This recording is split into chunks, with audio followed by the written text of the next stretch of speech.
Hey, Shalom Akim, Shalom. Tout d'abord, on va dire Barakata Yahweh, Bahashem Yahavushai, Bahashem Hakudash. Double honneur et respect aux apôtres de Great Millstone établis par notre Seigneur pour guider l'élection de la nation d'Israël et bien sûr Shalom aux élus.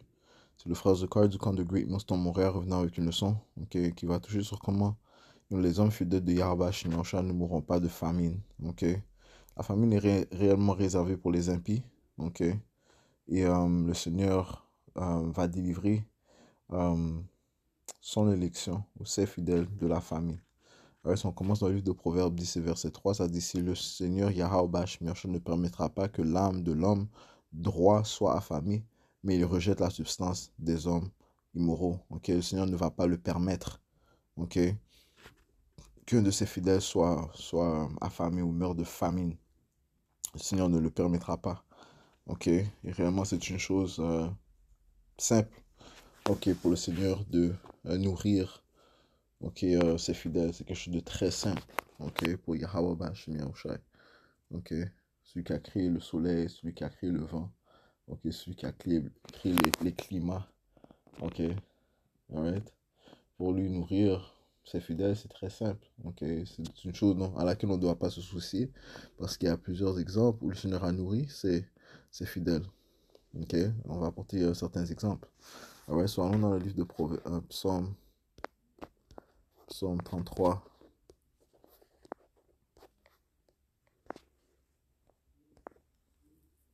Et verset 18. Voici l'œil du Seigneur est sur ceux qui le craignent, sur ceux qui espèrent en sa miséricorde, pour délivrer leur âme de la mort et pour les garder en vie durant la famine. Pour les garder en vie durant la famine. Les hommes de Yahweh Shemachan ne souffriront pas et ne mourront pas de famine. Être affamé, ne pas être nourri, même durant une famine. Non. Yahweh Shemachan ne le permettra pas. Ça veut dire que ses yeux, l'œil du Seigneur est sur ceux qui le craignent. Les yeux du Seigneur sont ses anges.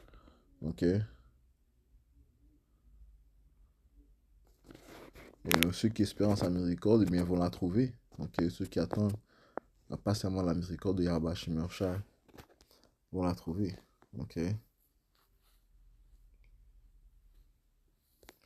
Psaume 34, verset 7, ça dit: si l'ange du Seigneur campe autour de ceux qui le craignent, il les délivre.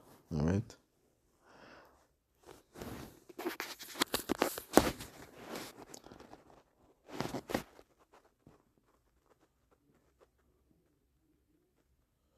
Psaume 37, verset 18, le Seigneur Yahweh Bashim Yosha connaît les jours des intègres et leur héritage sera pour toujours. Ceux qui sont intègres, ceux qui sont complets, parfaits. Alright. Le Seigneur les guide, le Seigneur les nourrit. Spirituellement et physiquement.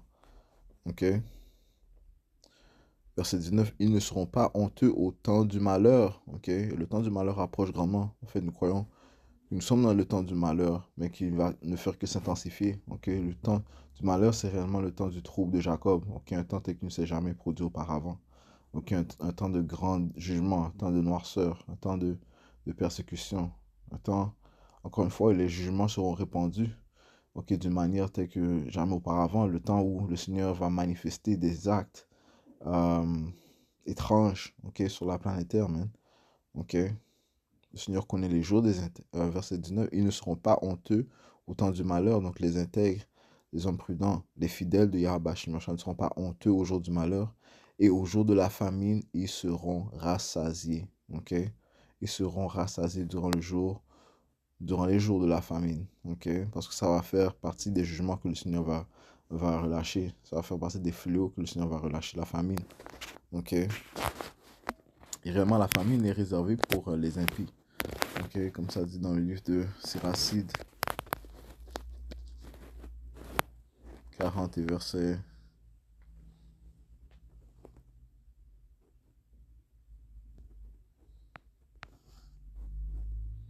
9. La peste, le meurtre, la discorde, l'épée, les calamités, la famine, la destruction et les autres fléaux, tout cela a été créé pour les pécheurs, comme c'est à cause d'eux que le déluge est arrivé. Alright. So, le déluge est venu pour les pécheurs dans le temps de Noé. Eh bien, le deuxième déluge sera par le feu, ok? Le premier déluge, c'était par l'eau. Le deuxième déluge sera un déluge de feu qui va principalement frapper l'Amérique. Il deviendra un étang de feu, ok? Um, you know, c'est vraiment la deuxième mort, you know? Quand je dis déluge, c'est une manière de parler, ça va être, parce que ça dit que l'Amérique sera un étang de feu, ok? Mais ça sera le jugement final. Avant même cela, les impies doivent périr par les différentes calamités que le Seigneur a réservées, man, incluant la famine, ok? Alright? Et une grande partie de ce monde va périr, man. Il y aura plus qui vont périr que ceux qui seront sauvés, ok? Tout comme dans le temps de Noé, ok?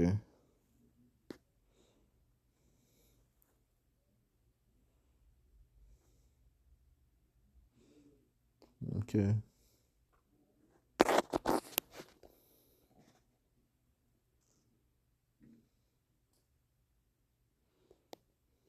Psaume 91 et verset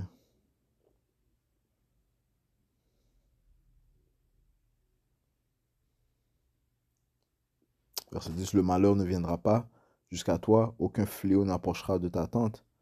Ok. Ceux qui font confiance à Yahweh Bashim Yahushua. Laisse-moi commencer au verset 7. Que mille. Euh, commençons au verset 9. Car tu as dit, tu es mon refuge, Yahweh Bashim Yahushua, et tu as fait du très haut ton asile.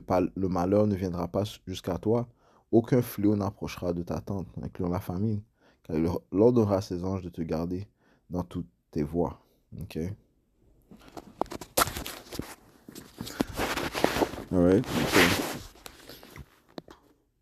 Maintenant, allons dans le livre de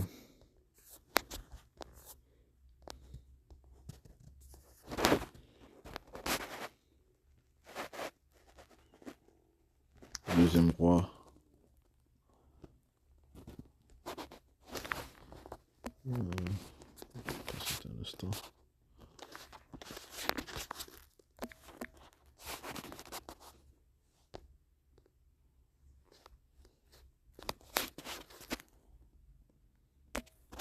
Premier Roi 19.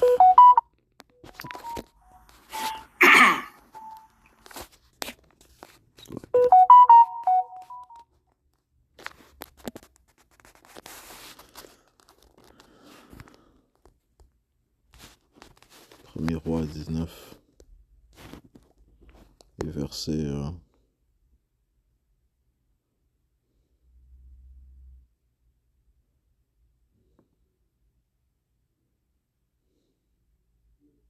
Verset 1. Et Ahab raconta à Jézabel tout ce qu'Elijah avait fait et comment il avait de plus tué avec l'épée tous les prophètes de Baal. Ok, Jézabel envoya un messager vers Elijah disant, ainsi me fassent les dieux, et plus aussi si demain à cette heure je ne fasse de ta vie comme la vie de l'un d'eux. Ouais, so, il était persécuté, ok, par Jézabel, ok, ouais, la femme du roi. Et voyant cela, il se leva et s'en alla pour sauver sa vie. Et il arriva à Beersheba qui appartient à Juda. Il installa son serviteur. Mais lui-même, allant dans le désert le chemin d'un jour, il vint s'asseoir sous un genêt et demanda pour lui-même qu'il puisse mourir. Il dit, c'est assez maintenant, ô Seigneur, prends ma vie, car je ne suis pas meilleur que mes pères. Et comme il était couché, il dormait sous un genêt, voici un ange le toucha et lui dit, lève-toi et mange. Il regarda et voici qu'il y avait un gâteau cuit sur les charbons. Un gâteau cuit sur les charbons. Et il regarda et voici, ouais, soudainement, il y avait un gâteau cuit sur les charbons et une cruche d'eau près de sa tête. Et il mangea et but et se recoucha. Et l'ange de Yahweh revint une seconde fois et le toucha et dit, lève-toi et mange parce que le chemin est trop grand pour toi. Il se leva et mangea et dit, et avec la vigueur de cette nourriture, non, et se leva et mangea et but. Et avec la vigueur de cette nourriture, il marcha 40 jours et 40 nuits jusqu'à Horeb, le mont de Dieu. Ok? So, il a été rassasié, ok, pendant 40 jours et 40 nuits. Ok? Ouais, la nourriture qu'il lui a été donné, l'a supporté pour, l'a aidé à, à être supporté pour 40 jours et 40 nuits, ok? You know, Yahweh Hashem Yahshua était avec lui, ok? Yahweh Hashem Yahshua a fait qu'il ne mourrait pas de famine, ok? Alright, so, et on voit comme si c'était soudainement, ok, qu'il a été nourri, ok? Alright?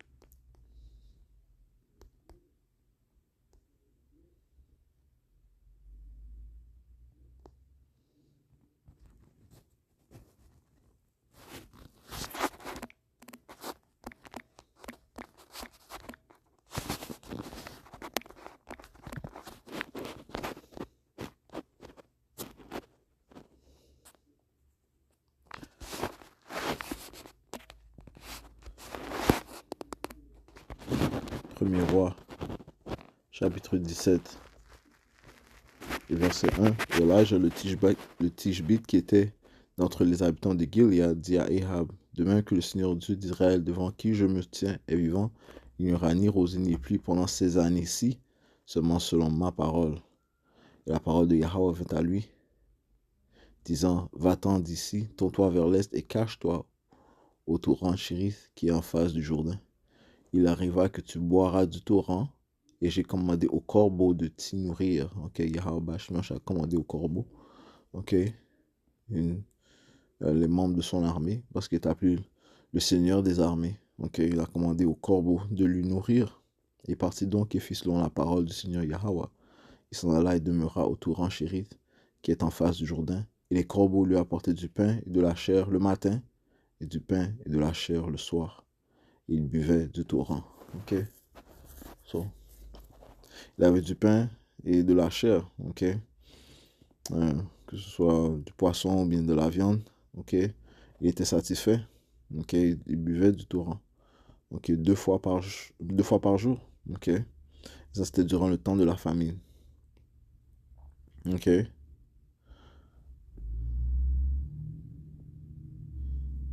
ok,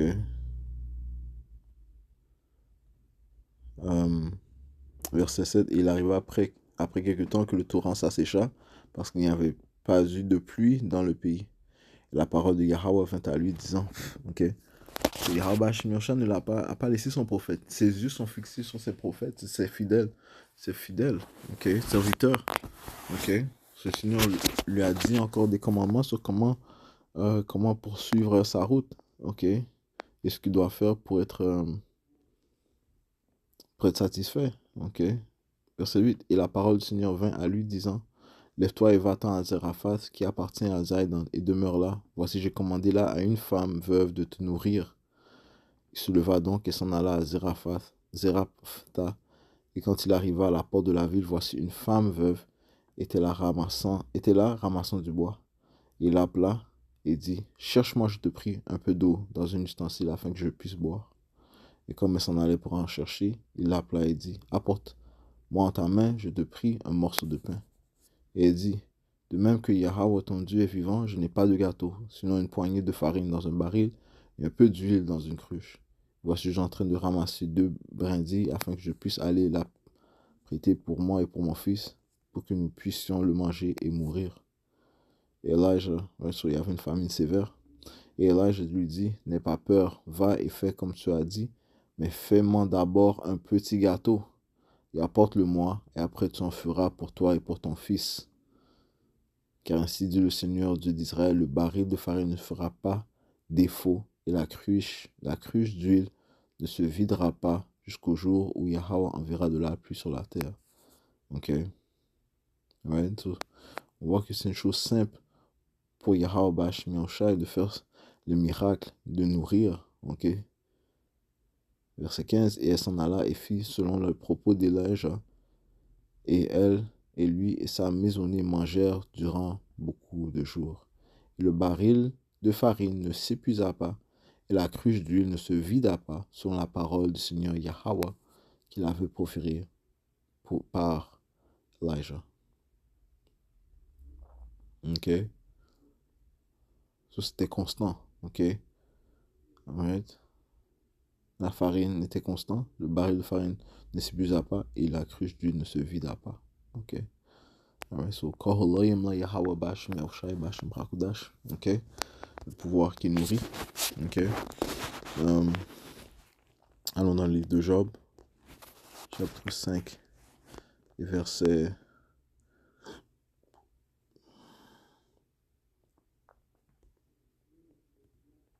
19. Il te délivrera dans 6 afflictions. Oui, à la 7e, le mal ne te touchera pas. En temps de famine, il te rachètera de la mort, et en temps de guerre, de la puissance de l'épée. Ok? En temps de famine, il te rachètera de la mort. Ok? Yahweh Shemosha va te préserver donc, de la mort. Ok? Ces fidèles ne mourront pas de famine. Ok? Affamés. Ok? Verset 21, tu seras tenu caché du fléau de la langue et tu n'auras pas peur non plus de la destruction quand elle arrivera.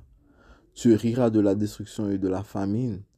Tu riras de la destruction et de la famine et tu n'auras pas peur non plus des bêtes de la terre. Ok? Ouais, sous ces fidèles vont rire de la destruction et vont rire de la famine. Ok? Signifie qu'ils seront rassasiés. Ok? Encore une fois, c'est une chose simple pour les seigneurs de nourrir, ok, durant le temps de famine. Ok? Je vais apporter un autre exemple. Ok?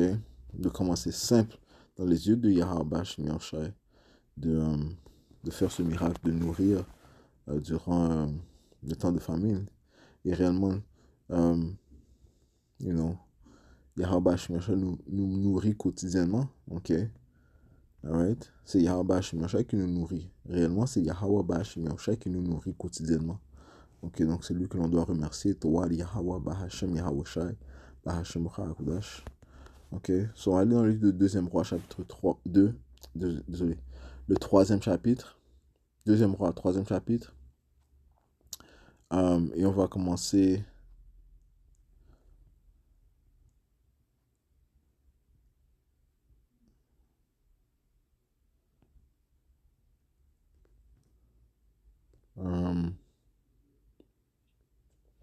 Au verset 9. Ok? Donc, c'est lorsque le, le roi de Moab s'était rébellé contre le roi d'Israël. Et le roi d'Israël a dit au roi de Juda de le joindre pour nous combattre contre le roi de Moab. Ok? Qui donc s'est joint à eux? Le roi d'Édom. Ça, on va commencer au verset 8. Et il dit, par quel chemin monterons-nous? Et encore une fois, je conseille de lire ce chapitre. Ok? Par quel chemin monterons-nous? Et il répondit, par le chemin du désert d'Édom. Ainsi le roi d'Israël partit avec le roi de Juda et le roi d'Édom. Ils tournèrent par le chemin pendant 7 jours. Il n'y avait plus d'eau pour l'armée, ni pour les bêtes qui suivaient. Le roi d'Israël dit, hélas, le roi a appelé ces 3 rois pour les livrer en la main de Moab. Mais Jehoshaphat dit, n'y a-t-il pas ici un prophète de Yahweh, afin que nous nous enquérions du Seigneur par lui? Et un des serviteurs du roi d'Israël répondit et dit, il y a ici Elijah, le fils de Shaphat, qui versait de l'eau sur les mains d'Elijah. Donc c'était l'assistant de Elijah. Ok, il a reçu une double portion de l'esprit de Elijah. Verset 12. Et Jehoshaphat dit, la parole de Yahweh est avec lui. Alors le roi d'Israël et Jehoshaphat et le roi d'Édom descendirent vers lui. Et Elisha dit au roi, c'est Elisha, dit au roi d'Israël, qu'ai-je à faire avec toi? Va vers les prophètes de ton père et vers les prophètes de ta mère. Le roi d'Israël lui dit, non, car le Seigneur a appelé ces 3 rois pour les délivrer en la main de Moab. Ouais, parce que ce roi, c'était le Jehoram, c'est le fils de Ehab. Ok, Ehab, commettait beaucoup de sorcellerie, d'adultère spirituel. Ok, so poursuivant.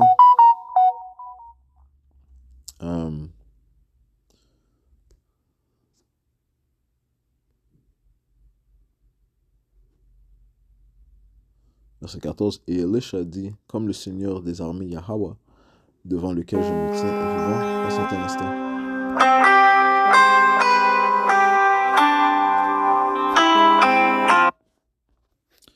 Verset 15. Verset 14. Et Elisha dit, comme le Seigneur des armées, devant lequel je me tiens vivant, que si Je n'avais égard à la personne de Jehoshaphat, roi de Juda. Je ne regarderai pas vers toi, ni ne te verrai. Mais maintenant, amenez-moi un ménestrel. Et il arriva. Comme le ménestrel jouait, la main du Seigneur Yahweh vint sur Elisha. Ça approuve aussi que certains instruments émettent des bonnes vibrations. Verset 16, et il dit, ainsi dit le Seigneur Yahweh, remplissez cette vallée de fossés, car ainsi dit Yahweh, vous ne verrez ni vent, ni pluie, néanmoins cette vallée sera remplie d'eau, afin que vous puissiez boire, vous et vos troupeaux et vos bêtes. Ok? Alright, so Yahweh Shemashah va faire un miracle. Donc je relis verset 17, car ainsi dit le Seigneur, vous ne verrez ni vent ni pluie, néanmoins cette vallée sera remplie d'eau, afin que vous puissiez boire, vous et vos troupeaux et vos bêtes. Et ceci n'est que peu de choses à la vue du Seigneur. Ok, ça c'est le point, verset 18. Et ceci n'est que peu de choses à la vue du Seigneur Yahweh. Bahashem Yahushua, il livrera aussi Moab en votre main. Ok, donc ça c'est peu pour le Seigneur de donner. Ils ont à boire, de nourrir. Ok, verset 19. Et vous frapperez toutes les villes fortifiées et toutes les villes principales, et vous abattrez tous les bons arbres, et vous boucherez tous les puits d'eau, et vous dégraderez avec des pierres chaque bonne parcelle de terre. Il arriva au matin, lorsqu'elle était offerte l'offrande de farine, que voici l'eau vint par le chemin d'Édom, et le pays fut rempli d'eau. Ok, soudainement, ok, une vallée où il n'y avait pas d'eau. Ok, une vallée qui était sec, maintenant elle était remplie d'eau. Alright. Alright, so, ça c'était vraiment le point. Ok, que Yahweh Shemashah peut faire toutes sortes de miracles. Ok, de nourrir durant le temps de famine. Ok, de remplir d'eau une vallée sèche. Ok, alright. Alright, Yahweh Shemashah sera glorifié. Ok, le Seigneur peut faire que la farine ne cesse pas, que l'huile ne cesse pas. Ok, alright, le Seigneur a nourri son élection dans son peuple dans le temps de lorsque nous marchons dans le désert. Ok, ok,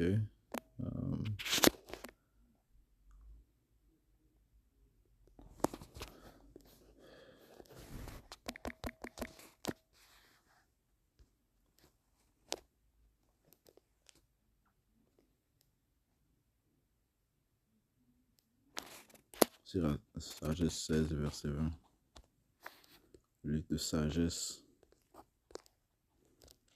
16 verset 20, ça dit ici: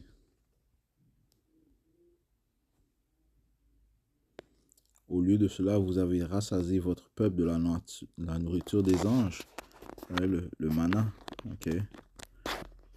Et vous leur avez donné du ciel sans travail un pain tout préparé, procurant toute jouissance et approprié à tous les goûts. Ok, approprié à tous les goûts.